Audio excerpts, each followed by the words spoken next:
Good morning बच्चों, कैसे हो आप सब? You are fine, happy to know about that everyone. I am also good, thank you for asking. So yes everyone, हम आज ही class start करेंगे और आज ही क्लास में जो चैप्टर हम लर्न करने वाले हैं वो चैप्टर आप गेस करने वाले हो। डोंट वरी, मैं आपको कुछ हिंट्स दूंगी, वो हिंट्स की हेल्प से आपको चैप्टर का नेम गेस करना है। सो आपका फर्स्ट हिंट है, जो आज ही क्लास में हम चैप्टर लर्न करेंगे वो आपकी बॉडी का एक ऑर्गन सिस्टम है। Okay, so this is your first hint. The chapter which we are going to learn today, that is one of the organ system in your body. Second hint आपके लिए क्या है? ये organ system हमारी body में, या फिर हम कह सकते हैं कि living organisms की body में transport machinery के जैसा काम करेगा। किसके जैसा काम करेगा students? It will work like a transport machinery. तो ये आपके लिए दो हिंट्स हैं। एनीवन कैन गेस क्या चैप्टर हम आज लर्न करेंगे? कौन सा ऐसा ऑर्गन सिस्टम है जो हमारी बॉडी में ट्रांसपोर्ट मशीनरी के जैसा काम कर रहा है? Yes anyone? Yes Mahima? Circulatory system. How many of you guess? How many of you think and you agree with Mahima? Yes, that is correct everyone. So आज की क्लास में जो चैप्टर हम लर्न करेंगे वो एनसीईआरटी में it is by the name body fluids and circulation. मतलब आज की क्लास में हम जिस ऑर्गन सिस्टम के बारे में लर्न करेंगे what is that everyone? That is circulatory system. Okay, तो सर्कुलेटरी सिस्टम एवरीवन ये आपकी बॉडी में किसके जैसा काम करने वाला है? It will work like a transport machinery in your body. Anyone can guess why it is called as transportation machinery or transport machinery? Anyone can guess? Yes, that's correct. Transport machinery आप इसको इसलिए बोलोगे क्योंकि ये आपकी body में या फिर लिविंग ऑर्गेनिजम्स की बॉडी में डिफरेंट मटेरियल्स को या डिफरेंट यूजफुल या फिर वेस्ट मटेरियल को दे will B transporting from one body part two another body part. Right, that is why this circulatory system is called as the transportation machinery. Right, before studying about this chapter everyone, हमारे लिए ये समझना बहुत ज़रूरी है कि exam point of view से ये चैप्टर कितना इम्पॉर्टेंट है. तो अगर आप प्रीवियस 11 to 20 ईयर्स के पेपर्स एनालाइज करो तो आपको मिलेगा एवरीवन कि इस चैप्टर से every year 2 to 3 questions are coming, right? Every year 2 to 3 questions are coming from this chapter, right? So this chapter is important and it is very interesting chapter also, so we should learn this chapter, right? इस chapter में हम क्या क्या learn करेंगे everyone? पहले मैं आपको सारे topics बता देती हूँ what we will be learning in this chapter. Okay, so one by one I will be telling you all the topics. Just a minute. Okay, so इस chapter में what are the topics? Let us first see that.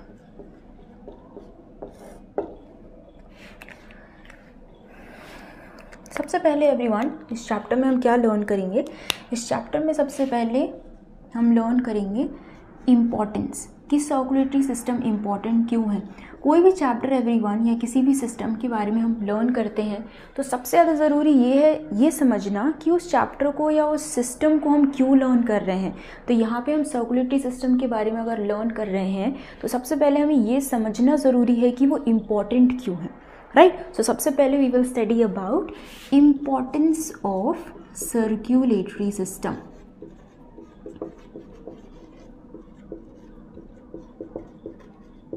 Second हम क्या learn करेंगे everyone? अब आपने circulatory system से समझ लिया कि वो इम्पॉर्टेंट क्यों है.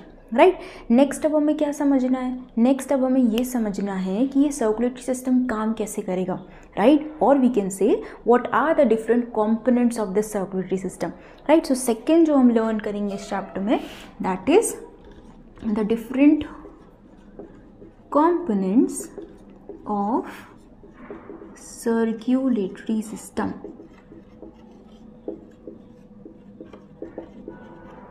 जब हम डिफरेंट कंपोनेंट्स के बारे में लर्न करेंगे एवरीवन, सो वहाँ पे हम लर्न करेंगे कुछ फ्लूइड्स के बारे में which are very very important part of circulatory system.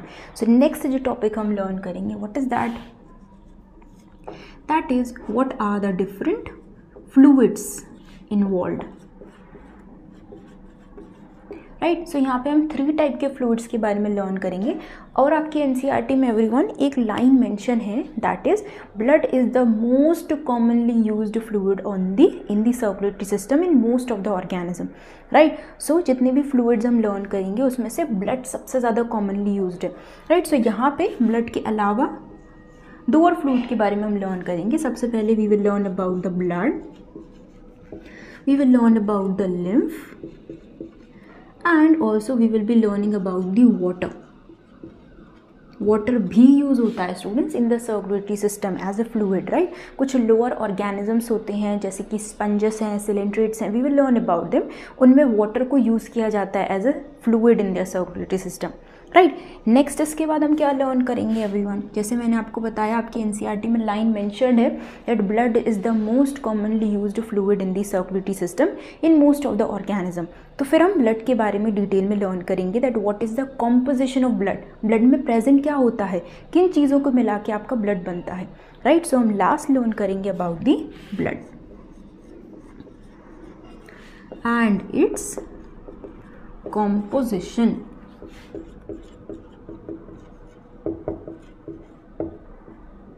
Right. So इन सबको हम लर्न करना स्टार्ट करेंगे 1 by 1। Let us first see about what is the importance of circulatory system.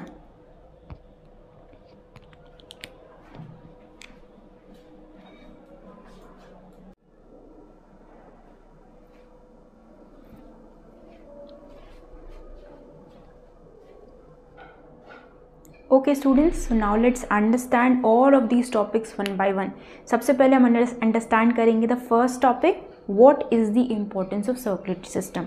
Okay, so let's learn about the first topic, that is importance of circulatory system.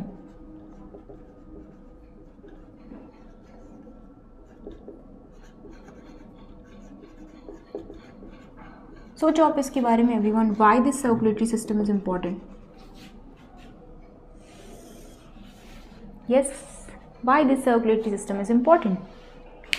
देखो, we have learned about this everyone कि जितने भी organisms होते हैं आप उनको 2 category में divide कर सकते हो डिपेंडिंग कि उनके पास कितने सेल्स हैं, राइट। अगर उनकी बॉडी में सिर्फ एक सेल है, they are called as unicellular organism and they have many cells in their body, they are called as multi cellular organisms, right. So if you talk about multi cellular organisms, unicellular organism में एक single cell है तो वो एक single cell बाकी different functions को perform कर सकता है, राइट। They can do the respiration, digestion, excretion, सारे फंक्शंस एक सिंगल सेल परफॉर्म करेगा। लेकिन जो मल्टी सेलर ऑर्गेनिज्म है उनमें क्या होगा, बॉडी के हर सेल, एक तो हर एक सेल एक एक डिफरेंट फंक्शन के लिए रिस्पॉन्सिबल है और हर एक सेल को, लिविंग मल्टी सेलर ऑर्गेनिजम्स की हर एक सेल को डिफरेंट एसेंशियल कॉम्पोनेंट्स की भी ज़रूरत है, मतलब एसेंशियल चीज़ों की भी ज़रूरत है, और उन सेल्स में बहुत सारी मेटाबॉलिक रिएक्शंस भी हो रही होंगी, राइट। तो उन मेटाबॉलिक रिएक्शन में वेस्ट भी जनरेट होगा, तो उस वेस्ट को भी रिमूव करने की ज़रूरत है, राइट। तो सर्कुलेटरी सिस्टम की इंपॉर्टेंस हम क्या कह सकते हैं, circulatory system is important so that every cell will get the essential nutrients and also they can remove what is the waste produced by them.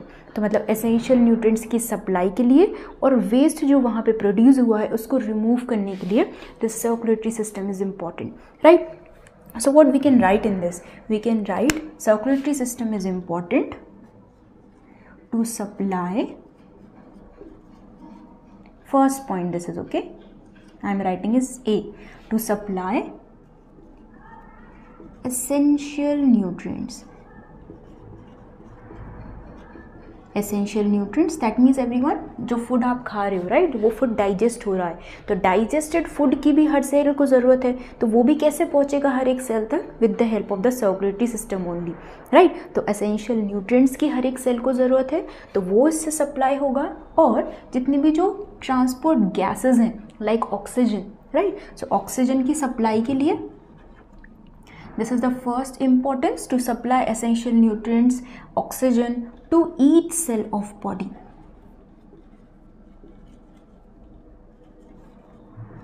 To each cell of body, right? And second importance क्या है?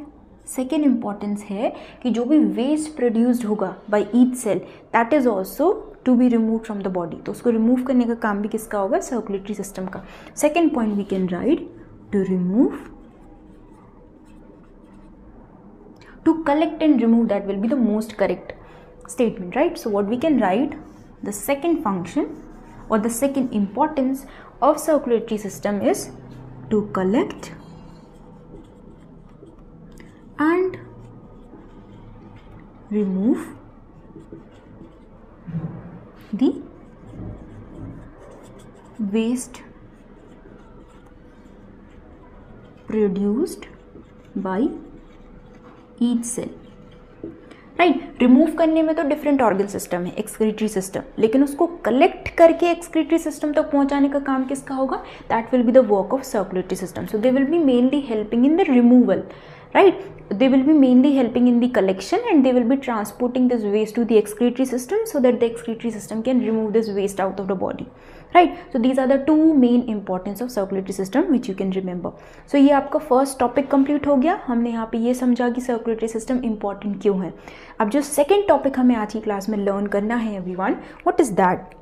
The second topic that we have to learn today, that is अब ये circulatory system काम कैसे करेगा, मतलब circulatory system के components क्या क्या हैं, right? So let's learn about the second topic.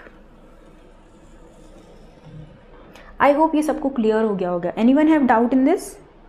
Clear? Okay, let's start the second topic. So अब जो second topic हम learn करेंगे, what is that? That is the different components of circulatory system.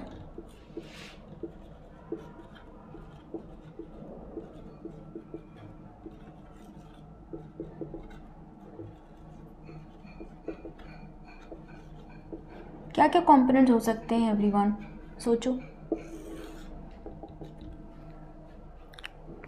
Yes. देखो, circulatory system का काम क्या है? Transport करना essential nutrients, ऑक्सीजन को सप्लाई करना और वेस्ट मटेरियल को डिफरेंट सेल से कलेक्ट करना, राइट? तो इसके लिए if you talk about, there are three main important components of circulatory system. We can write them one by one. What are the three main components of circulatory system? The three main components of circulatory system are blood,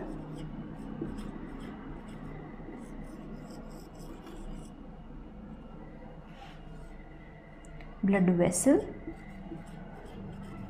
और blood vessels we can say everyone, because आपकी body में तीन type की blood vessels होती हैं, arteries, veins, capillaries. We will be learning all of this in the future class in detail, right? फिर उसके बाद जो थर्ड कंपोनेंट है आपके सर्कुलेटरी सिस्टम का, that is very important, that is heart.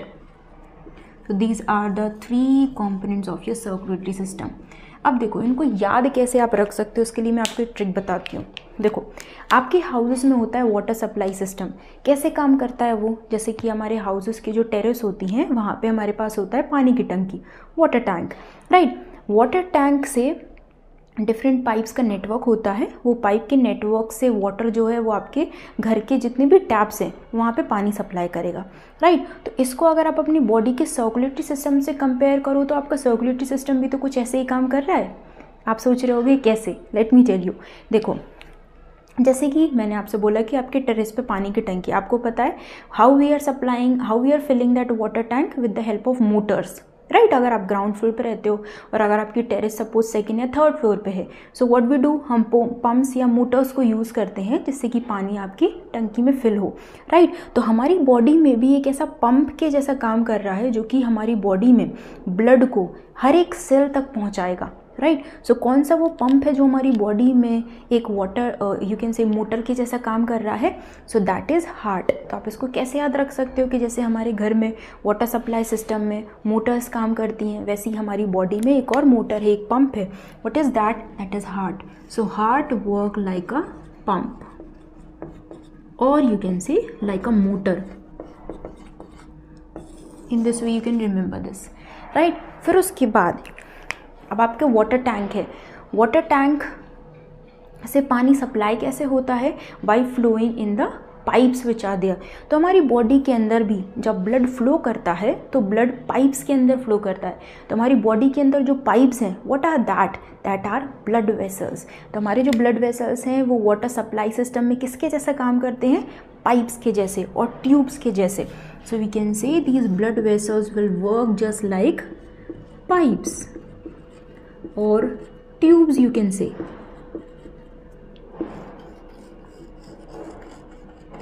Right. फिर इसके बाद इन पाइप्स के अंदर क्या फ्लो होता है एवरीवन? वाटर फ्लो करता है. ऐसे ही हमारे सर्कुलेटरी सिस्टम में ब्लड वेसल्स के अंदर हमारी जो बॉडी की पाइप्स हैं उनके अंदर क्या फ्लो होता है? उनके अंदर फ्लो होता है ब्लड.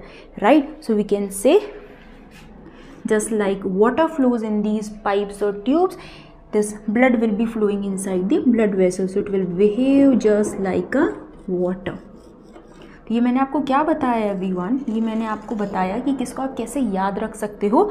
और water, pipes, tubes, pumps and motor, what are they? They are the part of your water supply system.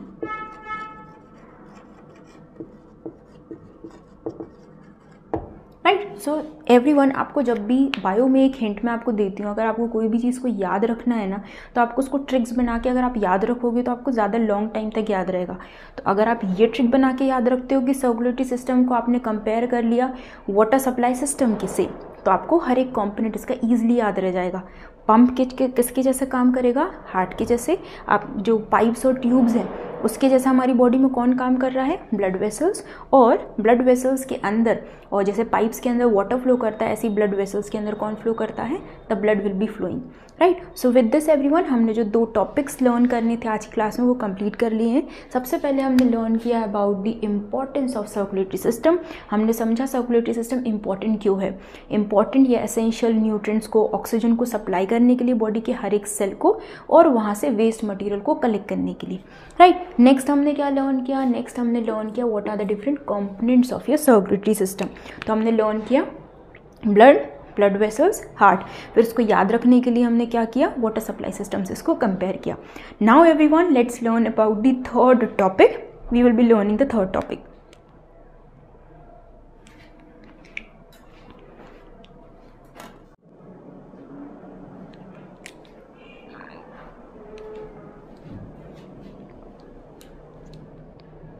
Okay students, हमने फर्स्ट 2 टॉपिक कंप्लीट कर लिए हैं. That is importance of circulatory system and what are the components of circulatory system. अब हम learn करने वाले हैं everyone the third topic of today's class. That is what are the fluids present in the circulatory system. So let's learn about the third topic from this chapter. That is what are the fluids present in the circulatory system. What are the fluids present in, or fluids which are involved in the circulatory system also you can say.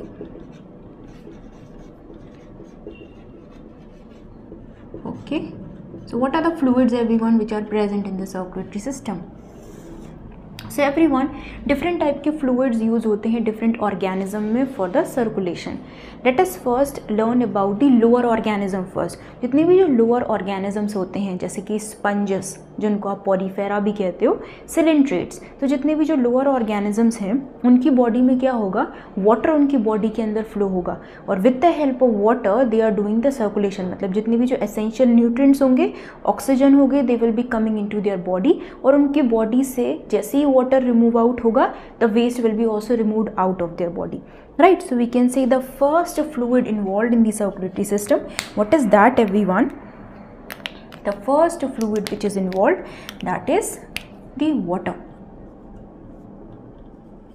So water किस में use होता है everyone? Let us write down that. जितने भी जो lower organisms होते हैं, it is used in the lower organisms.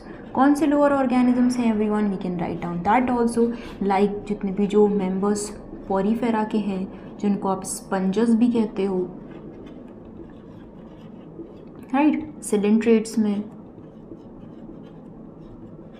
So they will be using water as the fluid in the circulatory system.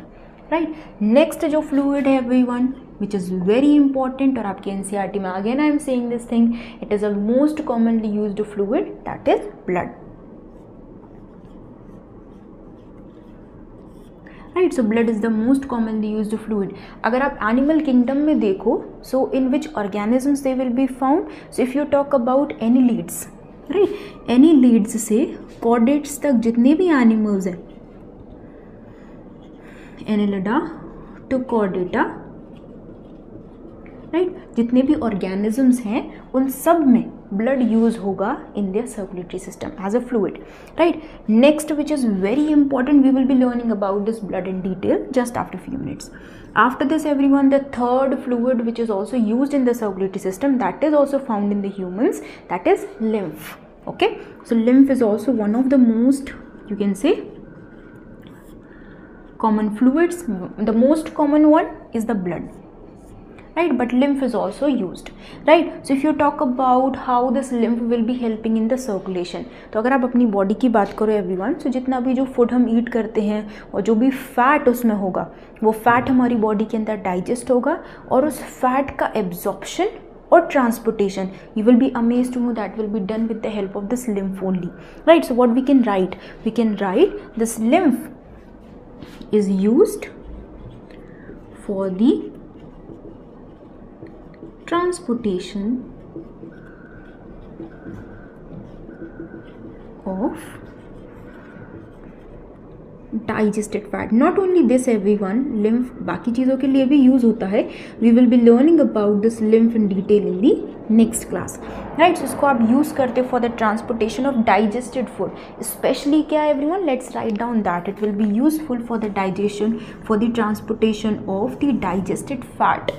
Okay. अब ये कैसे ट्रांसपोर्ट होता है एवरीवन. सो एवरीवन आपने लर्न किया, जब आपने डाइजेस्टिव सिस्टम चैप्टर लर्न किया होगा तो वहाँ पे एवरीवन आपने लर्न किया होगा कि आपकी स्मॉल इंटेस्टाइन की जो इनर मोस्ट लेयर होती है that is mucosa layer. Okay, so ये म्यूकोसा लेयर क्या होती है, थोड़ी सी मॉडिफाई हो जाती है स्मॉल इंटेस्टाइन में और ये एक फिंगर लाइक स्ट्रक्चर्स फॉर्म करती है everyone. In finger like structures को आप क्या कहते हो, विलाई. और इन विलाई के सेंटर पे अगर आप देखो तो एवरीवन एक लिम्फ वेसल प्रेजेंट होती हैं. ओके, विलाई के सेंटर पे कुछ ऐसे लिम्फ वेसल्स प्रेजेंट होती हैं. इन लिम्फ वेसल्स को आप क्या कहते हो everyone, these lymph vessels they are called as lacteals. Okay, और जो डाइजेस्टेड फूड है वो एब्जॉर्ब होता है इन लैक्टियल्स में and with the help of these lacteals it will be transported throughout a body, right. So what is this lacteal everyone, this is a lymph vessel. Okay, and with the help of these lacteals the digested fat will be transported throughout your body.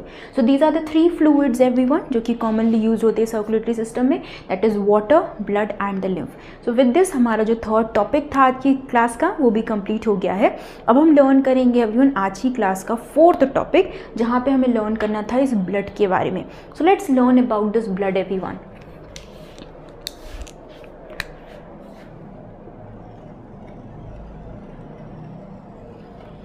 Late us see आपका blood का composition क्या होगा, what all things are present in your blood. So आज की class का जो last topic अब हमें लर्न करना है that is about this blood. सबसे पहले तो very important line, I am marking it star, you can also write down, it is one of the most commonly used fluid, most commonly used fluid for circulation.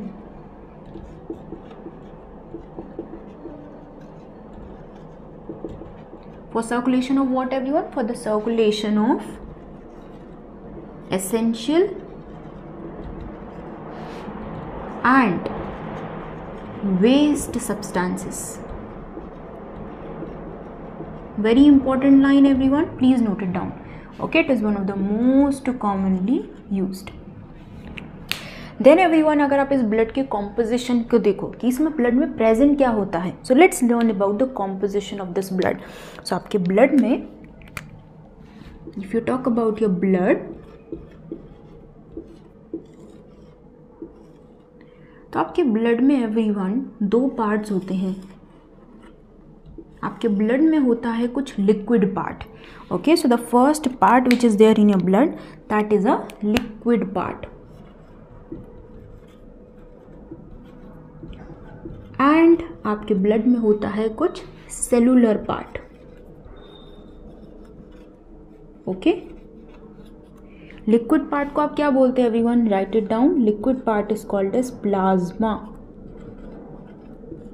And आपके blood का ये कितना percentage होता है, this is also very important and many times it is asked in the exam everyone, ये आपके blood का होता है 55%, very important, I am marking it star, okay. And जो सेलुलर पार्ट होता है एवरीवन, इस सेलुलर पार्ट को we can also call it as formed elements, write it down.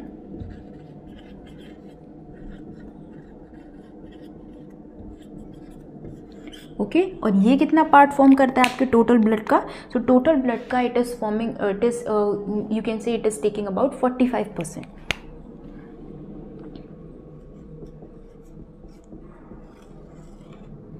Right. Now if you talk about कि आपके plasma में क्या होता है और आपके फॉर्म्ड एलिमेंट्स में और फर्दर कौन से टाइप के सेल्स होते हैं, right, so we can write down about this everyone. Formed elements में एवरीवन फर्दर 3 टाइप के, और you can say cellular parts में 3 टाइप के सेल्स होते हैं जिनके बारे में अभी हम डिटेल में लर्न करेंगे। First is RBC, second is called as WBC, third is called as platelets, okay, and if you talk about this plasma, we will be learning about this plasma first in detail, फिर हम RBC, WBC and platelets के बारे में detail में learn करेंगे, okay।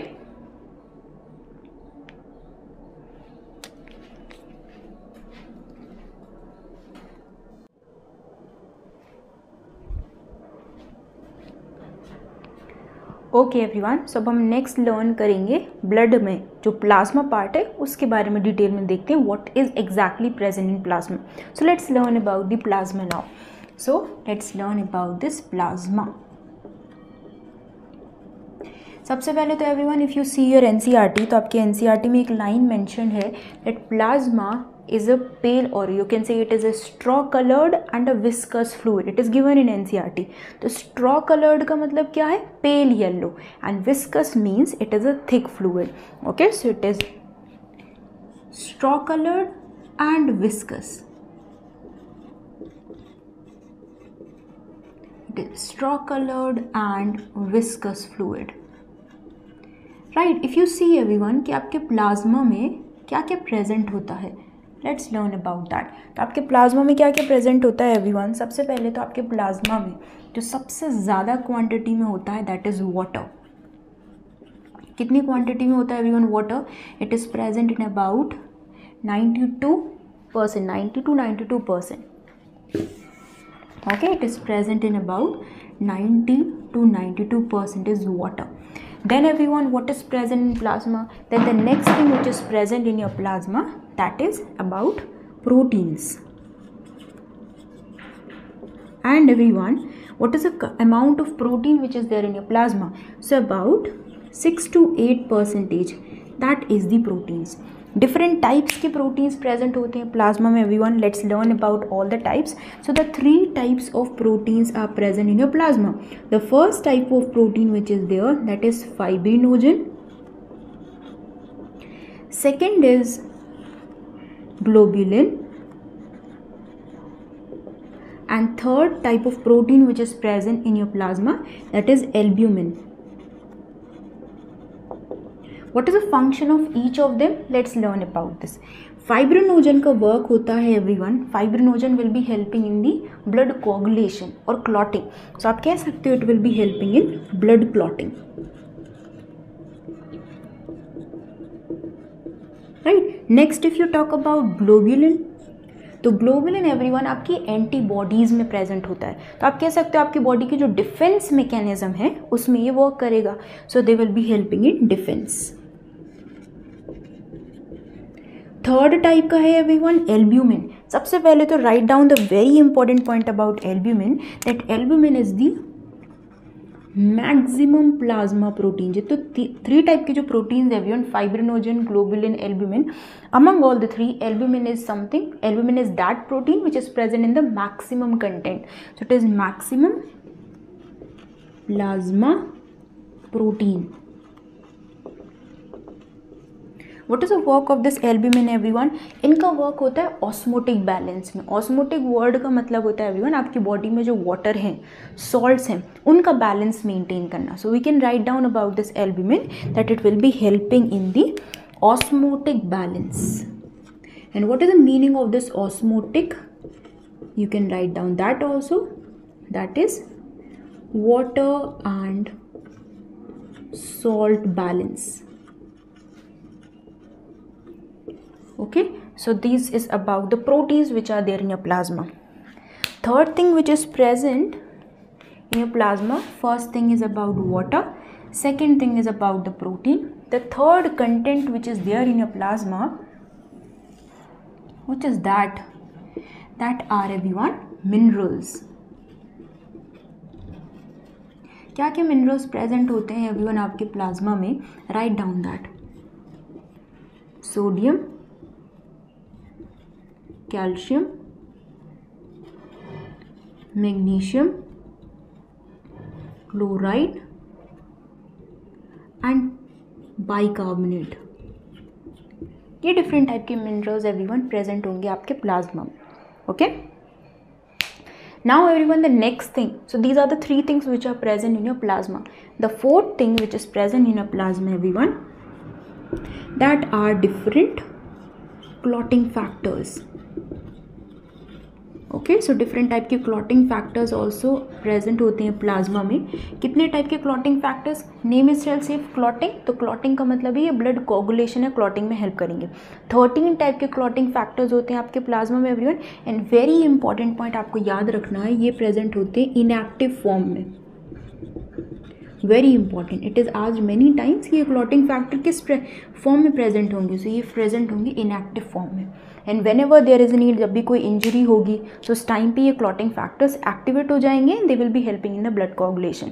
So everyone, this is about the plasma which is a straw coloured in the viscous fluid and what all things which is present in the plasma, we have seen that. Now let's learn about the formed elements. So we will learn about the RBC, WBC and platelets now. Let's see them.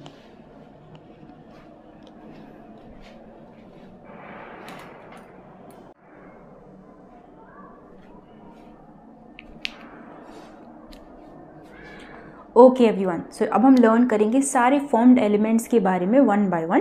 Late us first learn about the first type of formed element और the first type of cell which is there in your blood, that is RBC. Okay, that is RBC. RBC everyone, they are also called as red blood cells and the other name for RBC is erythrocytes. They are also called as erythrocytes. Now if you talk about the reason कि RBC red colour की क्यों होती हैं, so it is because of one very special protein which they have which is called as hemoglobin, right? So we can write down one very important point about this RBC, that they are red in color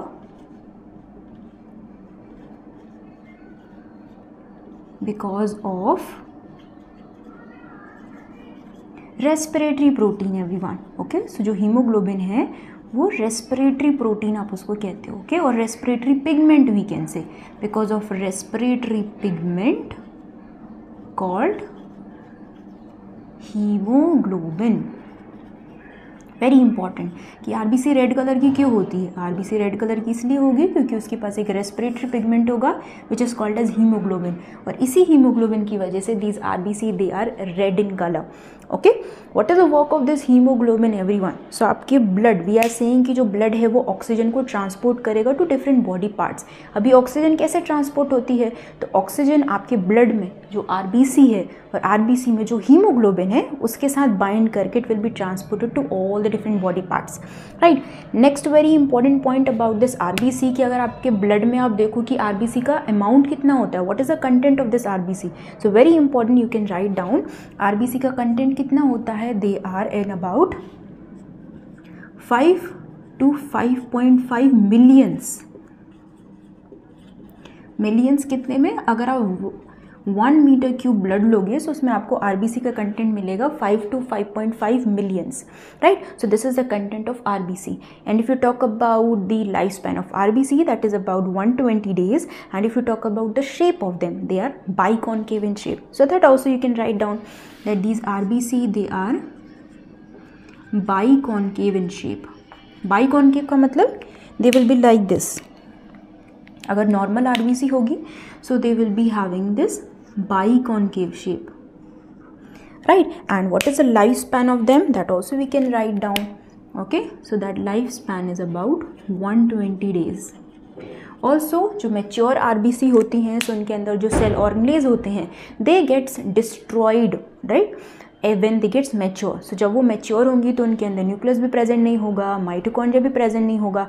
ऐसा क्यों हो रहा है? जिससे कि RBC के अंदर ज़्यादा से ज़्यादा हीमोग्लोबिन प्रेजेंट हो, right. So we can write down about them that they are non nucleated. Mature RBC is non nucleated. Mature RBC is non-nucleated. They don't have nucleus, right? So this is about the first type of cell which is there in your blood, that is RBC.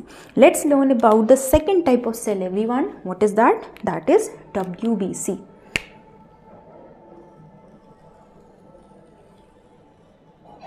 So the second type of cell which is there in your blood, everyone, that is WBC. These WBC, everyone, if you talk about them, they are called as white blood cells, and these WBC, they have one more name. They are called as leukocytes. We can write down this other name also. They are called as leukocytes. If you talk about these RBC, everyone, firstly, they don't have hemoglobin, so they will be white in color, and this line is mentioned in your NCERT, everyone, that they are white. They are not red, they are white because they don't have hemoglobin in them. Also, this RBC, if you talk about their number, right, so they will be minimum. What is their number? They will be present in about 6,000 to 8,000 millions, not millions, 6,000 to 8,000 in per cubic mm of blood. If you take this will be only 6,000 to 8,000. If you talk about this WBC, everyone, this WBC, they will be of different types. Now this WBCs, they can either have a granules in them, उनमें या तो granules present होंगे या फिर granules absent होंगे. So उसके basis पे इन WBC को आप दो category में divide कर सकते हो, right? So what are the two categories जिसमें आप WBC को divide कर सकते हो? Let's write down. So this WBC, we can divide them into two categories. Just a minute, students.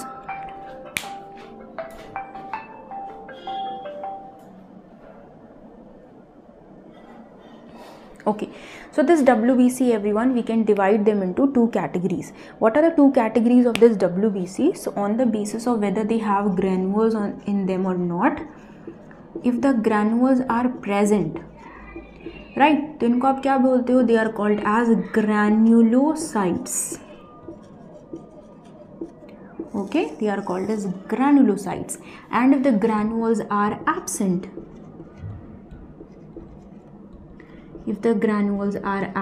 इनको आप क्या कहते हो? They are called as agranulocytes.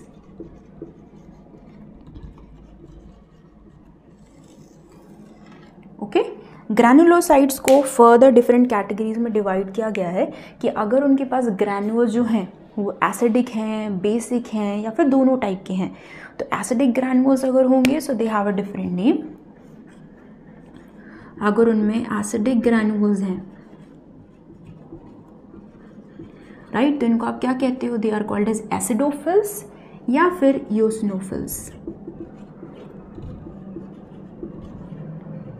Right. अगर उनके पास बेसिक ग्रैनुल्स हैं, राइट, तो उनको आप कहते हो बेसोफिल. और अगर उनके पास दोनों हैं, acidic and basic,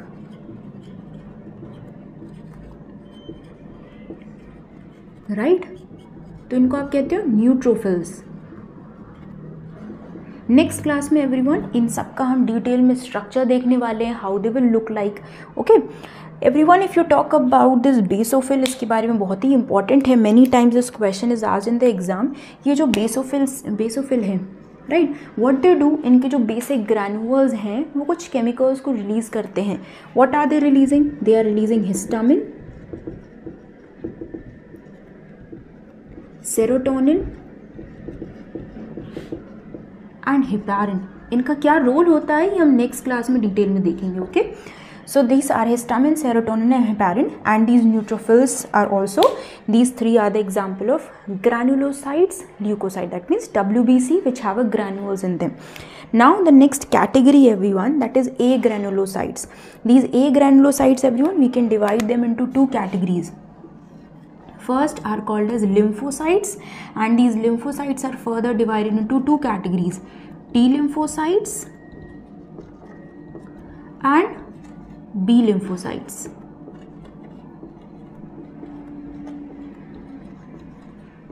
Okay, so what they both are, these are lymphocytes.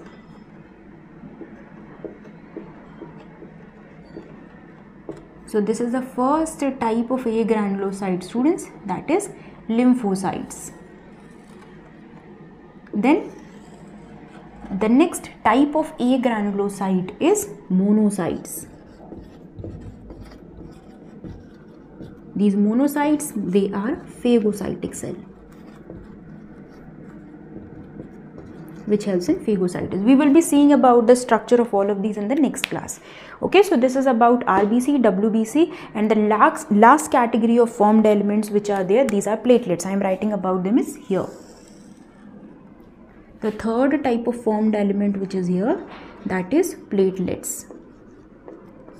Now one thing I forgot to tell you everyone, that these WBCs are the only blood cells which are nucleated. Okay, so only they will be having a nucleus, सिर्फ इनमें nucleus present होगा, बाकी RBC और platelets में nucleus present नहीं होता.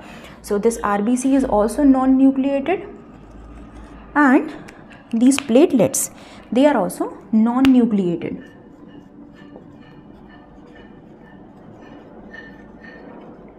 Okay, and if you talk about the number of these, that what is the number of these platelets if you take 1 cubic mm of blood, so their number is about 1,50,000 to 3,50,000 if you take 1 cubic mm of blood, right? And these platelets everyone, if you talk about what is the work they will do, they will be helping in blood clotting. How they are formed everyone, so if you talk about how these platelets are formed, so platelets form होती हैं आपके bone marrow में. एक special cell होता है जिसको आप कहते हो मेगा कैरियोसाइटिक सेल. तो मेगा कैरियोसाइटिक सेल जो है, उसके सेल्स के डिफरेंट फ्रैगमेंट्स फॉर्म होते हैं, और उस सेल फ्रैगमेंट से platelets are form. Okay, so that is why इनमें भी कोई न्यूक्लियस प्रेजेंट नहीं होता. So they are also non nucleated. And platelets everyone, if you talk about them, we can write down they are formed from megakaryocytic cell.